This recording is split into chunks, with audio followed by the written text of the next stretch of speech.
One, and that's Mike Johnson, Speaker. Thank you very much, Mike, very much.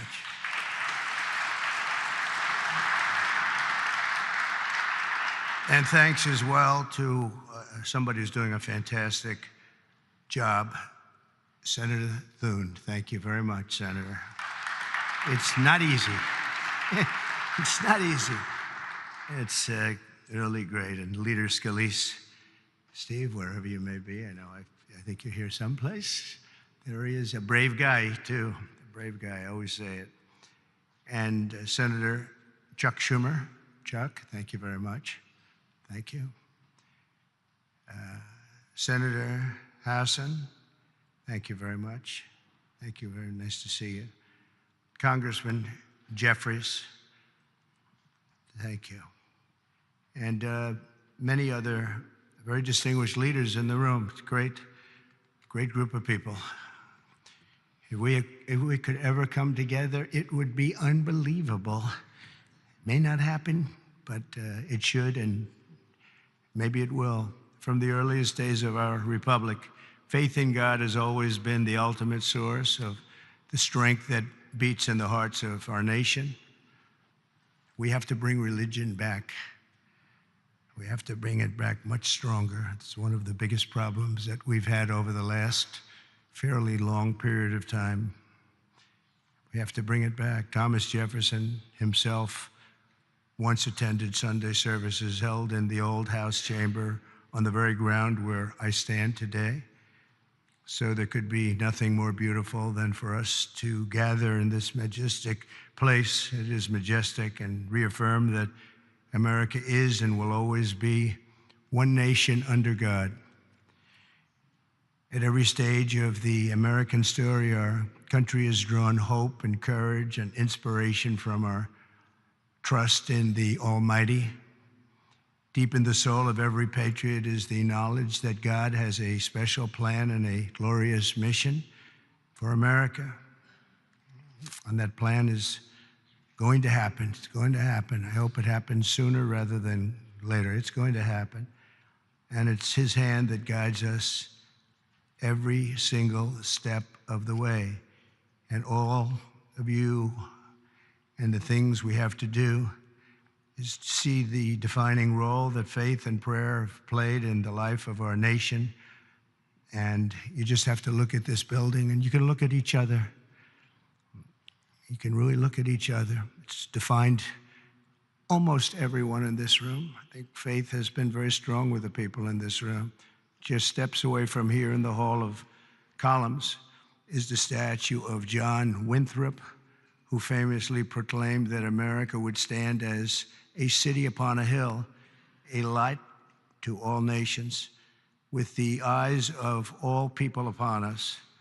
Today, almost 400 years after that famous sermon, we see that with the Lord's help, the city stands taller and shines brighter than ever before, or at least it soon will. In that same hall, we also find the statue of the great Roger Williams, who founded the state of Rhode Island, named its capital city Providence, and built the first Baptist church in America. It's Williams that we have to thank for making religious liberty part of the bedrock of American life. And today we must protect the fundamental freedom with absolute devotion. We must stand strong, just like generations of Americans have done on the battlefields all around the world. Feet away from the magnificent rotunda, another statue watches over visitors to the Capitol. George Washington, the founder of our country, often called for Americans to join together in prayer, very often. And more than 2 centuries later, this morning, we heed President Washington's wisdom and follow in his mighty footsteps. He was a strong man and of great religious strength. The stories of legends like Washington, Winthrop, and Williams remind us that without faith in God, there would be no American story. Every citizen should be proud of this exceptional heritage. We have an unbelievable heritage, and we have to use that and make life better for everyone. That's why as we approach the 25th times 10 anniversary, think of that, 250 years we'll be celebrating next year of our country's founding. I have signed an executive order to resume the process of creating a new national park full of statues of the greatest Americans who ever lived. We're going to be honoring our heroes, honoring the greatest people from our country. We're not going to be tearing down, we're going to be building up. It would be called the National Garden of American Heroes.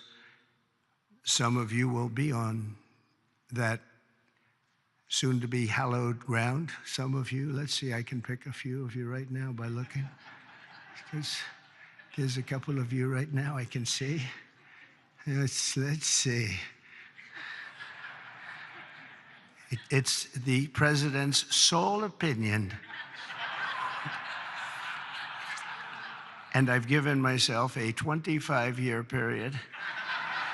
And then somebody else. By that time, it'll be very, very built up. No, it will be something very special. And I hope that Congress will fully fund this wonderfully unifying project at the first possible opportunity. It's not going to be a lot of money. It's going to be very important, however, so that more of our people can be inspired by the faith and courage of patriots like those who we honor in these halls.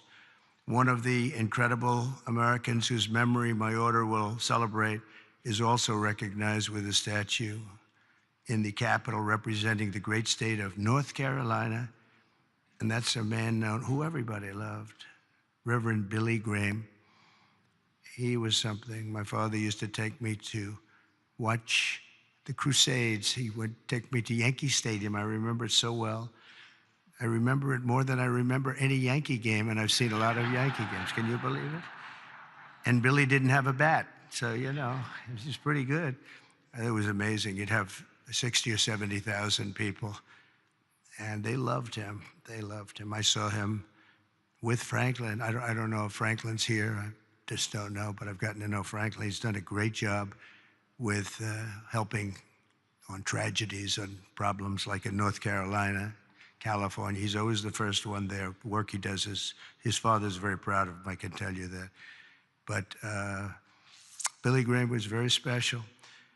One floor below us, Reverend Graham's statue stands with an open Bible.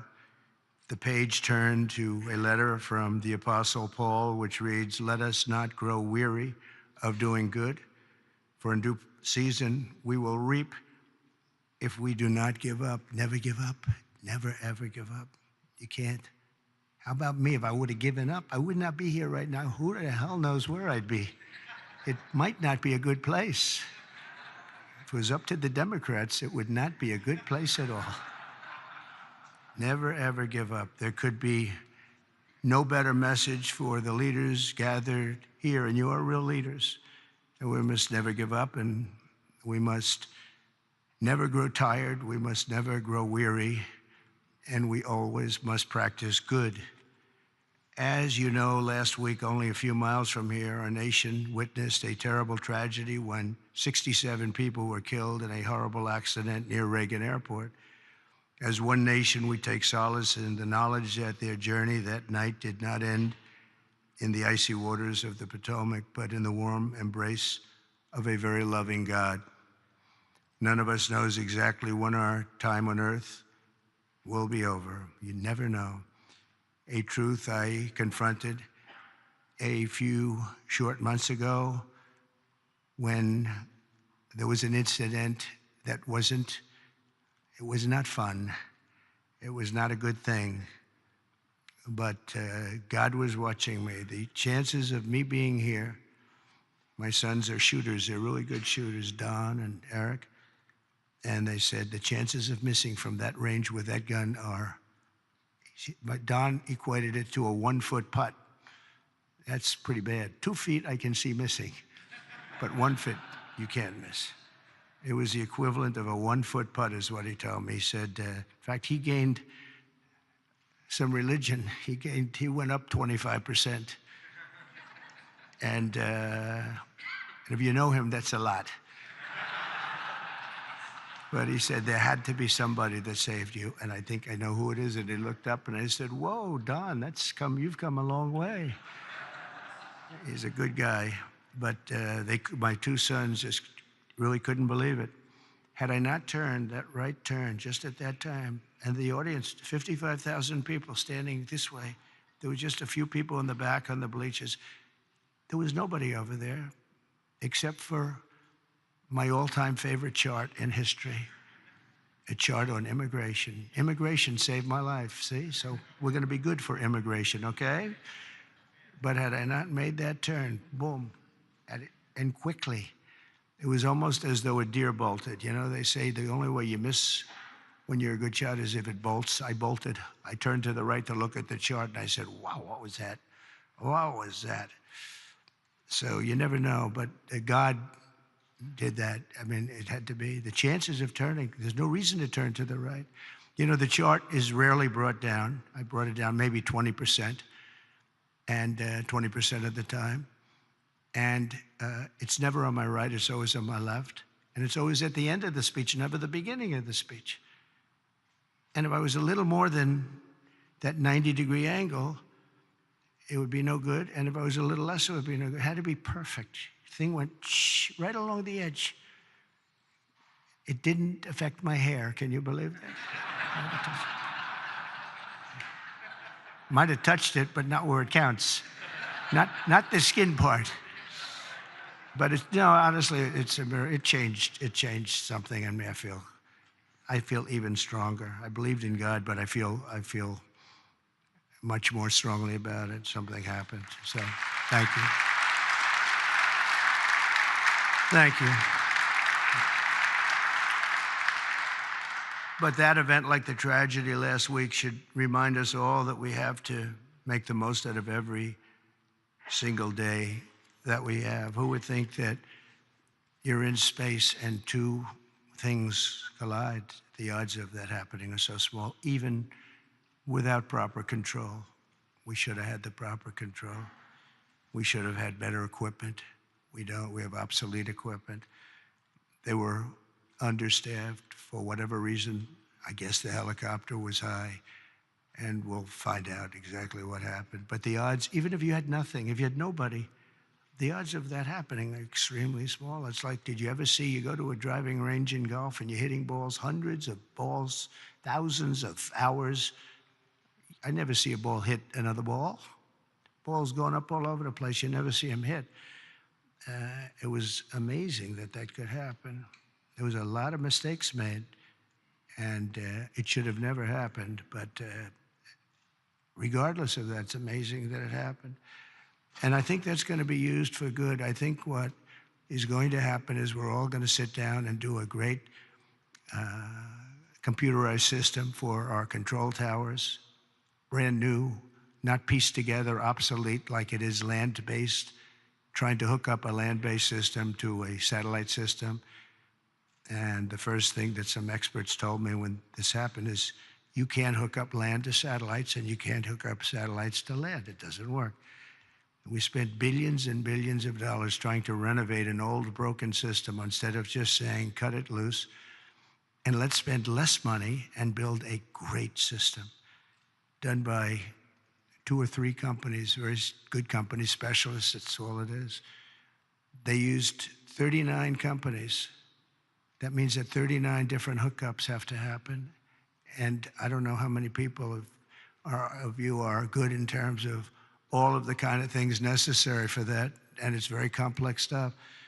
But when you have 39 different companies working on hooking up, different cities had different people, you need one company with one set of equipment.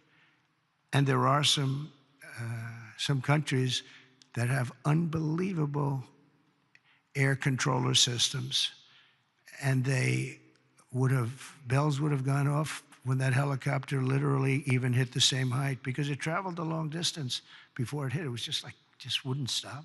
It was, follow the line. But bells and whistles would have gone off. They have them where actually actually could virtually turn the thing around. It would have just never happened if we had the right equipment.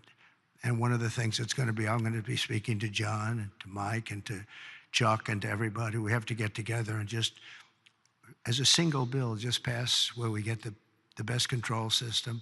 When I land in my plane, privately, I use a system from another country because my captain tells me, I'm landing in New York and I'm using a system. I won't tell you what country, but I use a system from another country because the captain says this thing is so bad, it's so obsolete, and we can't have that. So we're going to have the best system, and a lot of money, but it's not that much money.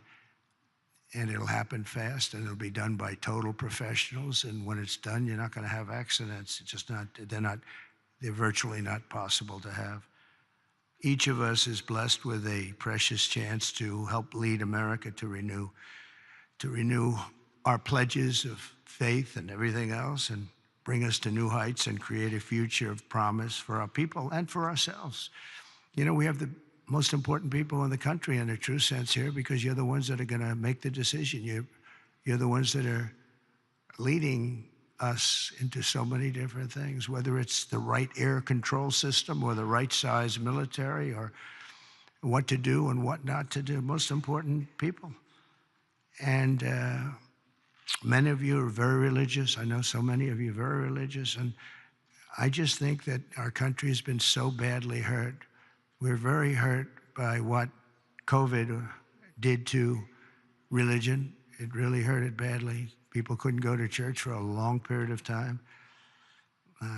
Even going outside, they were given a hard time. And I'm not blaming anybody for that, but it was very hard to gather. So they start using computers, if that. And when they come back, it's just, you know, a whole new experience they have to get used to. But it is starting to come back. We had a fantastic thing happen yesterday. The Army had the best recruitment numbers that they've had in more than 15 years. They think it could be 25 years, actually. They're going to probably put that out, but more than 15 years just now. And we were worried about it. We were talking about it numerous times that, you know, we don't have people joining our military services. We don't have people joining our police force. We have to cherish our police. It's so dangerous. You open a car and somebody starts shooting. They have blackened windows. You don't even have any idea who's in the car. Oftentimes they have the dark windows, which are not, in theory, supposed to have, but they have them. The door opens and a gun is pointed at your face, and you can't do a thing about it. It's just nothing you're going to do about it. Your friends will take them out. It's happened so many times, but it's such a dangerous thing. We have to cherish these people. So today we join our hearts and prayers in recommitting to putting our country first. We have to put our country first, making America stronger and greater and more exceptional than ever before. And we have to make religion a much more important factor now. We have to make it an important factor. And if we do that, our job is just going to be much easier. It unifies people. It brings people together. Democrats are going to be able to have lunch again and dinner with Republicans. And I remember just as growing up, I'd see, you know, I revered senators and congressmen or something very special, but they were out to dinner all the time. We had an old congressman, maybe some of Cy Halpern from Queens, and he was a friend of my father. But he'd have dinner he was a Democrat, he'd have dinner with Republicans, and he'd be out. It wouldn't even make a difference. Today, it's like shocking. And it shouldn't be. You have to get together. We really have to get together. We all know what's right and what's wrong, and there's going to be compromise on both sides. But we have to just do the right thing, and we have to get together. You did it with Marco Rubio. You got everybody who's 99 votes, and the only vote was our VP, who maybe we should have been there just to make it 100. But I think I would have been angered if it was 100. That might be a step too far, right? But no, it was great to see a vote. Pam Bondi had support from Democrats, and some of the others had some pretty good support. So, you know, it's doable. We had a recent bill having to do with a very beautiful young lady who was killed from Georgia. And that bill was very bipartisan. It was a very beautiful thing to watch, actually. And so I think we just have to, if possible, we have to unify. There's big division. I mean, some people want an open border and some people want a closed border. We want it closed and they want it open. And that's a big difference. How do you solve that problem? It's a big difference. Some people want men and women's sports and some people don't. And I was with somebody yesterday who was so upset that the bill was signed where men cannot participate in women's sports. And I said, he's a very smart guy, went to a great school, was a great student, and he actually feels, that should happen. Men should be able to play, meaning transition into women's sports. And you talk to him and it says, I don't understand it. I don't understand how the problem ever got started in the first place. It just seems so simple. But he's a good person and just believes it. He just believes it. Not going to be easy to convince him otherwise. So where is a middle ground? It's hard to have a middle ground. There's two ways. I mean, you can either do it or you can't. But I think a lot of good things are going to happen. A lot of people might be surprised to hear me say that, of all people, but I think a lot of good things are going to happen because our country's got some big headaches, but we have tremendous spirit right now. The spirit is as high as it's been. It was up 49 points this morning. 49 points. It's the biggest increase in the history of whatever the poll was. So the spirit is there. That's a big factor. That's probably the hardest thing to get back, to be honest. The rest is easy. The rest is easy. So I want to just thank you all. I want to congratulate a lot of the new members. I see so many of you that ran great races, David. That was a great race. But so many that ran great races, and on both sides. You ran some incredible races, so it's good to be with you. And God bless everybody. We want to come together, and the happiest, the person, the element, the everything that's going to be happy. People of religion are going to be happy again. And I really believe you can't be happy without religion, without that belief. I really believe it. I just don't see how you can be. So let's bring religion back. Let's bring God back into our lives. Thank you all very much. Thank you very much. Great honor. Thank you.